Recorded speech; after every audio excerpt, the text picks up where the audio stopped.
আবার রব্বে কারীমের কাছে ফরিয়াদ জানাই, রব্বে কারীম যেন আমাদের অতীতের গুনাহগুলি মাফ করে আল্লাহ রাব্বুল আলামিন যেন আমাদেরকে বেগুনাহ মাসুম হিসেবে কবুল করে নেন, বলি আমিন।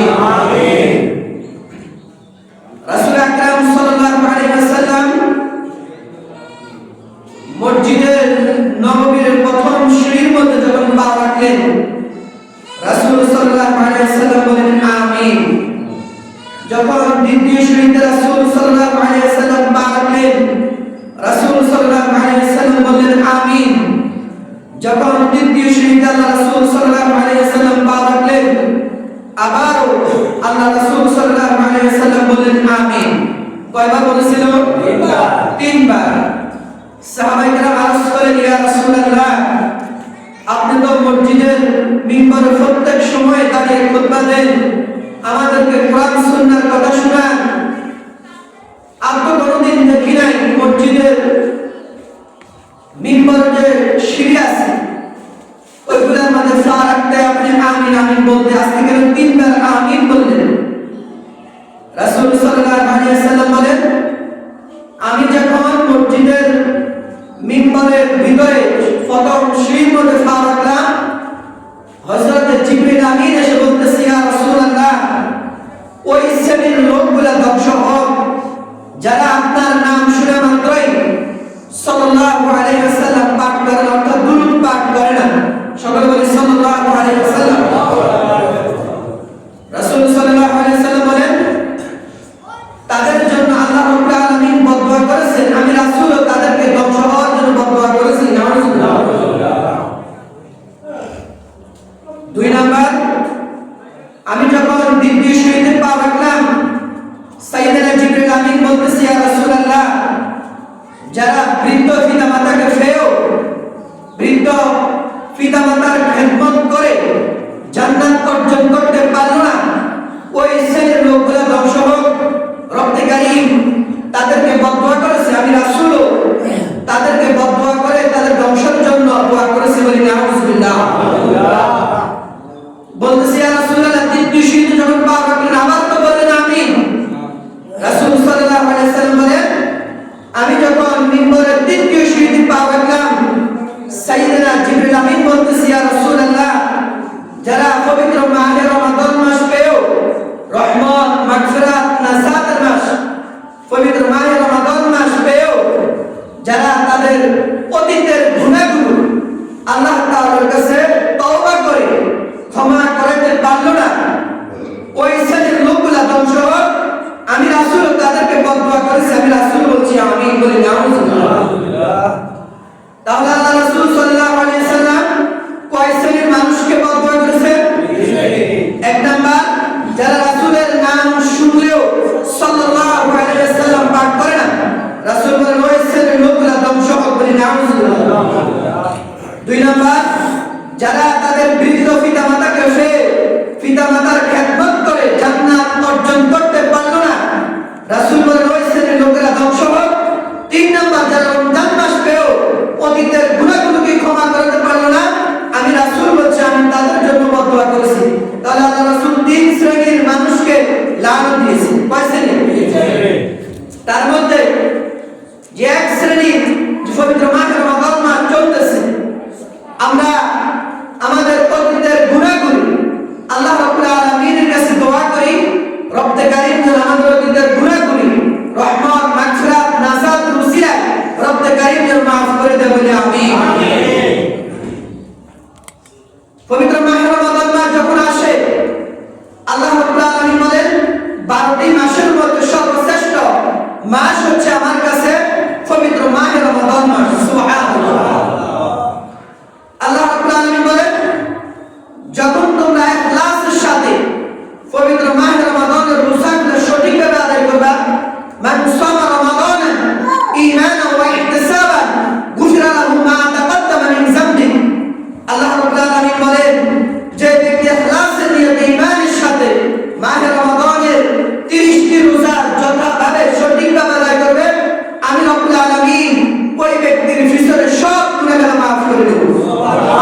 যারা রমজানের রোজা রাখবে আল্লাহ রাব্বুল আলামিন বলেন এই রোজাদার ব্যক্তি সারাক্ষণ রোজা রাখার কারণে যে পানির তৃষ্ণায় রোজাদারের গলা শুকিয়ে যায়, আল্লাহ রাব্বুল আলামিন বলেন তাদের এই পানির তৃষ্ণা আমি আল্লাহ রাব্বুল আলামিন কিয়ামতের ময়দানে আমার হাবিব জনাব মুহাম্মদ রাসূলুল্লাহ সাল্লাল্লাহু আলাইহি ওয়াসাল্লামের হাত মুবারক দ্বারা তাদেরকে হাউজে কাউসার পানি পান করিয়ে তাদের পানির তৃষ্ণা আমি আল্লাহ রাব্বুল আলামিন মিনিটের মধ্যে মিটিয়ে দিব। সুবহানাল্লাহ।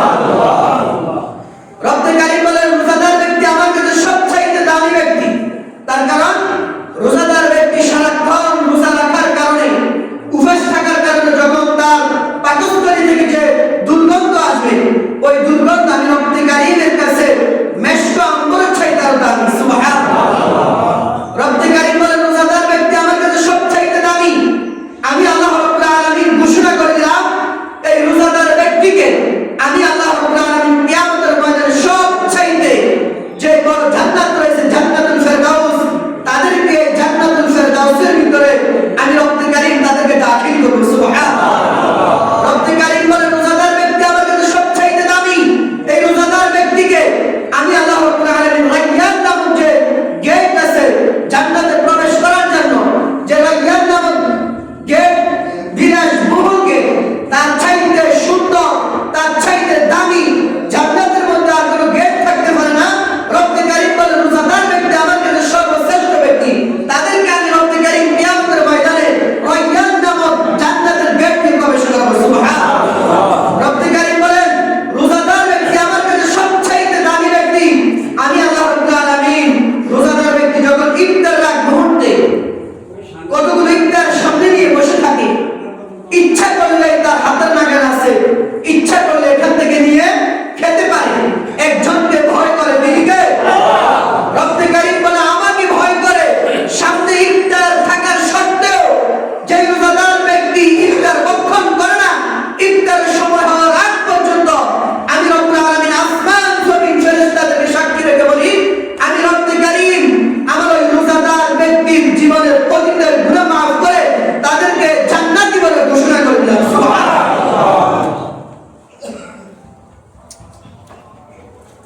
এই রমজান মাস রহমতের মাস, রমজান মাস মাগফিরাতের মাস, রমজান মাস নাজাতের মাস, গুনাহ মাফ করার মাস। রমজানে রোজাকে কয় ভাগে ভাগ করছে? 3 ভাগ। প্রথম 10 দিনকে বলা হচ্ছে রহমত, দ্বিতীয় 10 দিনকে বলা হচ্ছে মাগফিরাত, তৃতীয় 10 দিনকে বলা হচ্ছে নাজাত। তাহলে রহমতের 10 দিন আমাদের থেকে বিদায় নিয়ে চলে গেছে।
ইতিকাফকারী কি যেন মুর্দা, যেভাবে মুর্দারের কোনো ইবাদত কোনো কিছু করার শক্তি থাকে না, থাকে না, ইতিকাফকারী ঠিক তেমনি ভাবে কারোর সাথে কোনো কথা, কারোর সাথে কোনো আচরণ, কারোর সাথে কোনো পারিবারিক কথা, নিজের সমাজের কথা কোনো কিছু না বলে নিজেকে আবদ্ধ করে মসজিদে 10 দিন থাকার নাম হচ্ছে ইতিকাফ। ইতিকাফ কয় প্রকার? ইতিকাফ 3 প্রকার। কয় প্রকার? 3 প্রকার। একটা হচ্ছে ওয়াজিব ইতিকাফ, একটা কি ওয়াজিব ইতিকাফ, একটা হচ্ছে সুন্নতে মুআক্কাদা আল কিফায়া ইতিকাফ, 3 নম্বর হচ্ছে নফল ইতিকাফ। ওয়াজিব ইতিকাফ হচ্ছে মান্যতের ইতিকাফ, যে আমার এই কাজটা হয়ে গেলে আমি 2 দিন 1 দিন ইতিকাফ করব একজনকে খুশি করার জন্য। তিনি কে? আল্লাহ। ওই ব্যক্তির ওই কাজ সম্পূর্ণ হলে ওই ব্যক্তির উপরে ইতিকাফ করা ওয়াজিব, মান্যতের ইতিকাফ। ওই ব্যক্তির কাজ সম্পূর্ণ হলে ওই ব্যক্তির উপরে ইতিকাফ করা কি ওয়াজিব। রোজা থাকতে হবে ওয়াজিব। যখন আপনার মান্যতের ইতিকাফ আসবে আপনি রোজা অবস্থায় ইতিকাফ করতে হবে। 2 নাম্বার নফল ইতিকাফ, যা আপনি 1 ঘন্টার জন্য 10 মিনিটের জন্য মসজিদে প্রবেশ করলাম ইতিকাফের নিয়তে।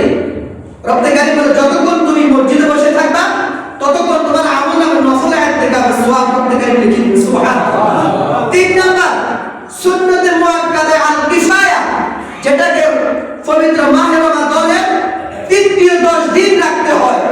এটাকে বলা হচ্ছে কি সুন্নতে মুআক্কাদা আল কিফায়া। এটা রাখতেই হবে। কিছু সংখ্যক মানুষ যদি আদায় করে মহল্লার সবার কাছ থেকে এটা আদায় হয়ে যাবে। আর যদি কেউ যদি এটা না আদায় করে মহল্লার সবাই কি হবে? গুনাহগার হবে। এটাকে বলা হচ্ছে সুন্নতে মুআক্কাদা আল কিফায়া। রব্বে কারীম বলেন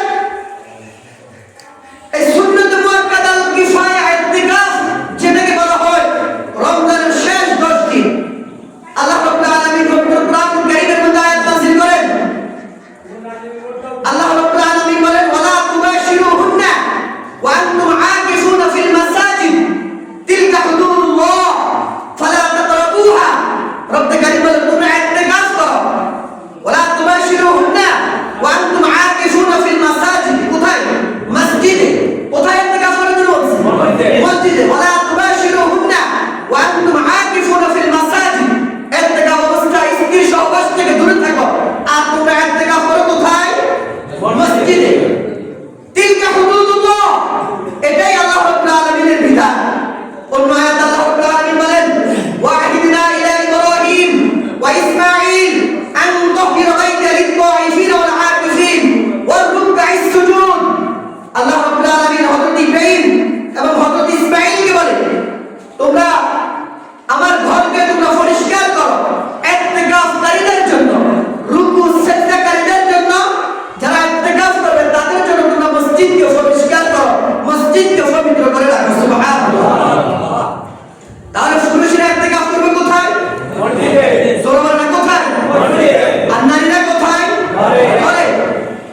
ঘরের কোনো এক জায়গায় যেখানে কোনো মানুষের যাতায়াত নাই, তাঁবুটা নিয়ে, পর্দাটা নিয়ে কোনো এক জায়গায় নিজেকে অবস্থান করে ইবাদত বন্দেগী করলে তাদের ইতিকাফ হয়ে যাবে। এই ইতিকাফ অবস্থায় যখন মহিলাদের ঋতুর চাপ আসবে তখন তাদের আর ইতিকাফ থাকবে না, পরবর্তীতে কাজে করে নিতে হবে। আর আমরা পুরুষেরা যখন আমরা মসজিদে আসবো ইতিকাফে ঢুকবো কয়দিন? 10 দিন। কয়দিন? 10 দিন। এই 10 দিন যখন আমরা ইতিকাফ করবো 20 রমাদান সূর্য ডুবার আগে যখন আমরা মসজিদে আসবো, শাওয়াল মাসের যখন চাঁদ দেখা যাবে তখন আমার আপনার ইতিকাফ শেষ হয়ে যাবে। তাহলে কয়দিন? 10 দিন। এই 10 দিন ইতিকাফ অবস্থায় নিজের প্রাকৃতিক কারণে ফায়দালা ফসরাত ব্যতীত, নিজের গোসল ফরজ হওয়া ব্যতীত মসজিদ থেকে বের হলে ইতিকাফ ভেঙে যাবে। কি বুঝলেন? যারা মসজিদে আসবে ইতিকাফ করবে, ইমাম আযম আবু হানিফা রাহমাতুল্লাহ আলাইহি তিনার মত অনুযায়ী তার ফসরাত পায়খানা ব্যতীত, গোসল ফরজ হওয়া ব্যতীত সে যদি মসজিদ থেকে যদি বের হয় ওই ব্যক্তির ইতিকাফ ওই ব্যক্তির ইতিকাফ ভেঙে যাবে। অন্যান্য মাযহাব অনুযায়ী সেটা ভিন্ন। কেউ যদি পরিবার না থাকে বাজার করতে পারবে, খানা আনার মতো কেউ যদি না থাকে খানা নিয়ে আসতে পারবে, সেটা হচ্ছে অন্য মাযহাবে। যেটা ইমাম আযম আবু হানিফার মাযহাব অনুসরণ করি, ওনার মত অনুযায়ী, ওনার ফতোয়া অনুযায়ী হচ্ছে আপনার প্রাকৃতিক কারণে আপনি যখন মসজিদ থেকে বের হবেন আপনার ইতিকাফ অবস্থায় কি করা যাবে না? ইতিকাফ অবস্থায় মিথ্যা কথা বলা যাবে না। ইতিকাফ অবস্থায় মিথ্যায় সাক্ষ্য দেওয়া যাবে না। ইতিকাফ অবস্থায় জুলুমখুরি করা যাবে না। ইতিকাফ অবস্থায় অন্যের দোষ চর্চা করা যাবে না। ইতিকাফ অবস্থায় পরিবারের সমাজের কোনো খোঁজ খবর নেওয়া যাবে না। ইতিকাফ অবস্থায় দুনিয়াবি কোনো বিষয় তার মাথায় থাকতে পারবে না। একজনকে রাজি খুশি করার উদ্দেশ্যে আসবে, তিনি কে? আল্লাহ। বুঝছেন? যারা ইতিকাফ আসবে, যারা ইতিকাফ করবে তাদের কি ফজিলত? এবার আসি আমরা, আল্লাহ রাব্বুল আলামিন বলেন যারা নিজে ইতিকাফ করবে 10 দিন মসজিদে এসে আল্লাহকে রাজি খুশি করার উদ্দেশ্যে, আল্লাহকে পাওয়ার উদ্দেশ্যে, আল্লাহ রাব্বুল আলামিন বলেন যে ব্যক্তি আমাকে রাজি খুশি করার উদ্দেশ্যে একদিন ইতিকাফ করবে ওই ব্যক্তির থেকে জাহান্নাম 3 খন্দক দূরত্ব সরিয়ে দিবে। সুবহানাল্লাহ। সাহাবায়ে কেরাম বলেন ইয়া রাসূলুল্লাহ 1 খন্দকের দূরত্ব? আল্লাহ রাসূল সাল্লাল্লাহু আলাইহি ওয়াসাল্লাম বলেন আসমান থেকে জমিন পর্যন্ত যত দূরত্ব আছে, যে ব্যক্তি ইতিকাফ করবে একদিন ওই ব্যক্তির থেকে জাহান্নাম এত দূরে সরিয়ে দিবে। সুবহানাল্লাহ। একদিন করলে যদি 3 খন্দক দূরে সরে যায় তাহলে 10 দিন করলে 3 দশক 30 খন্দক ওই ইতিকাফকারী থেকে জাহান্নাম এত দূরে সরিয়ে দিবে। সুবহানাল্লাহ। 2 নাম্বার, রাসূল সাল্লাল্লাহু আলাইহি ওয়াসাল্লাম বলেন ইয়াতাকিফুল আশরুল আওয়াখির মিন রমাদান কানা কা হাজ্জাতাইন ওয়া উমরাতাইন। যে ব্যক্তি আমাকে রাজি খুশি করার উদ্দেশ্যে মসজিদে অবস্থান করবে, মসজিদে ইতিকাফ করবে, আল্লাহ রাব্বুল আলামিন বলেন কানা কা হাজ্জাতাইন ওয়া উমরাতাইন। আল্লাহ রাব্বুল আলামিন তার আমলনামায় 2টা বড় হজ এবং 2টা উমরা হজের সওয়াব আল্লাহ রাব্বুল আলামিন লিখে দিবেন। সুবহানাল্লাহ। কি 2টা বড় হজ এবং 2টা উমরা হজের সওয়াব করতে গেলে তার আমলনামায় লিখে দিবেন। সুবহানাল্লাহ। হাদিস মিথ্যা না সত্য? সহিহ বুখারী সহিহ মুসলিম কানা কা হাজ্জাতাইন ওয়া উমরাতাইন। যখন ব্যক্তি ইতিকাফে এসে বসে যাবে রব্বে কারীমকে রাজি খুশি করার উদ্দেশ্যে, রব্বে কারীম বলে ওই ব্যক্তির ইতিকাফ শেষ হবে, আমি রব্বে কারীম 2টা বড় হজ 2টা উমরা সওয়াব রব্বে কারীম তার আমলনামায় লিখে দিবেন। সুবহানাল্লাহ। 2টা বড় হজ 2টা উমরা হজ করতে কত টাকা খরচ? কত টাকার খরচ? বহুত টাকার খরচ।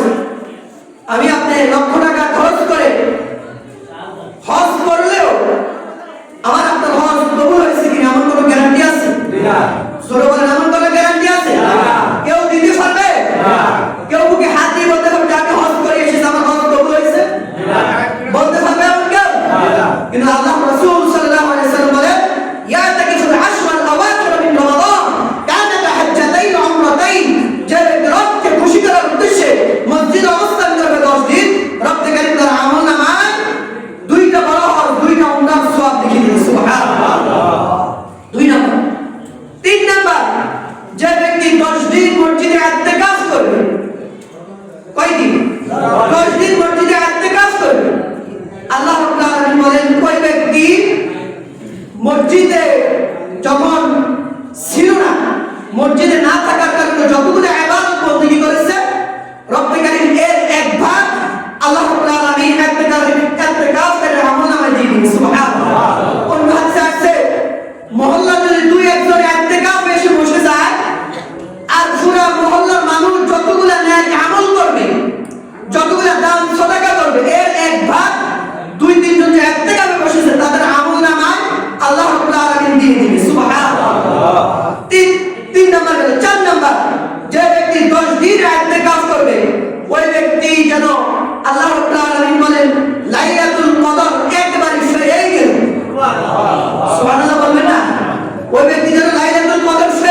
জোরে বলেন না সুবহানাল্লাহ।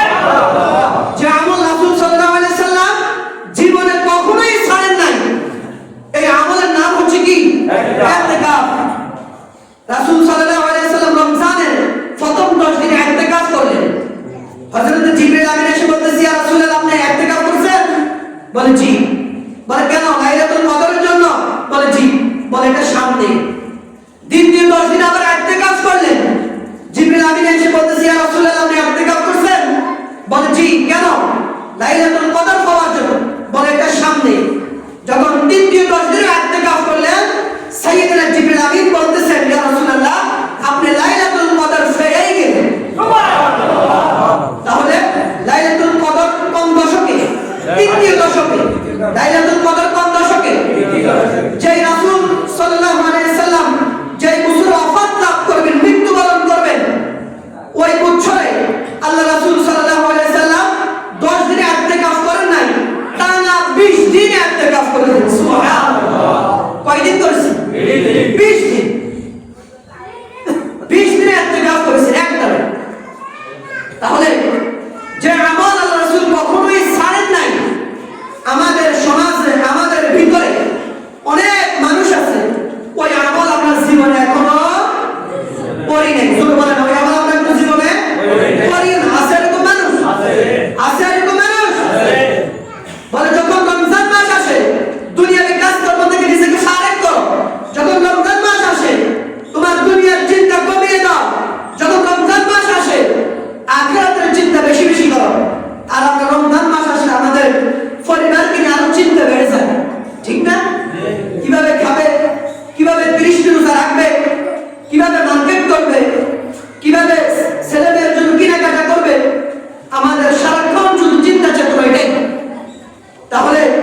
আপনি মনে দেখেন, আপনার লাশের সামনে দাঁড়িয়ে যখন আপনার জানাজার সময় নির্ধারণ করে দেওয়া হয়, অনেক মানুষের 5 মিনিট যদি লেট হয়ে যায়, বারবার ঘড়ির দিকে তাকায় আর বারবার আফসোস করে, টাইম দিয়েছে 10টা 10:30, এখনো জানাজা হয় না।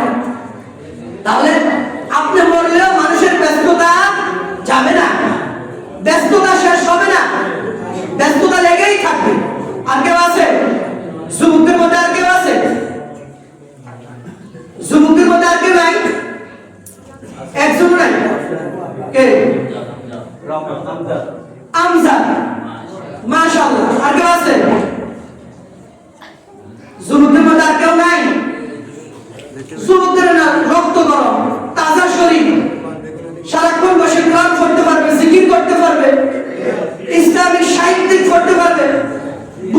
বুড়াতে এমনি টেনশন নেই, অজু করছি কি এটাও স্মরণ থাকে। আর কে আছে যুবকের মধ্যে? আর কেউ নাই? একজন মাত্র। শেষ করে দিব? হিম্মত করে বলেন নাকি 10 দিন?